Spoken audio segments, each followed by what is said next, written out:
Nagtala ng malaking tagumpay sa kampanya laban sa kriminalidad ang Masbate Police Provincial Office matapos ang matagumpay na pagka-aresto sa Rank 3 Regional Most Wanted Person dakong alas 9:30 ng umaga kahapon February 3, 2026 sa PUB Corpus, Masbate. Ang narestong akusado ay kinilala sa alias na Joshua, hustong gulang, laki, may asawa, magsasaka at residente ng bayan ng Esperanza, Masbate na nakalista sa e-warrant system ng PNP. Isinagawa ang operasyon ng pinagsanib na puwersa ng PUB Corpus Municipal Police Station bilang lead unit katuwang ang PIU Masbate, Masbate 1st and 2nd Provincial Mobile Force Companies, Intelligence Group, ISOD, Esperanza MPS at RIU-5 PIT Masbate. Isinagawa ang pag-aresto sa bisa ng warrant of arrest and issued Honorable Judge Teofilo Barriaga Tambago, acting presiding judge ng RTC 5th Judicial Region Branch 49 na may petsang January 9, 2025 para sa kasong murder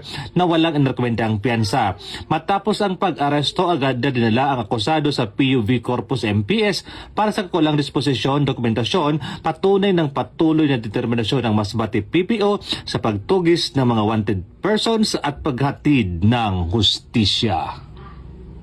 Mula dito sa Bicol Region, ako ang Police News Network Correspondent, Police Staff Sergeant Merculito Pilibin, Jr., alagad ng batas, tagataguyod ng Balitang Pulis.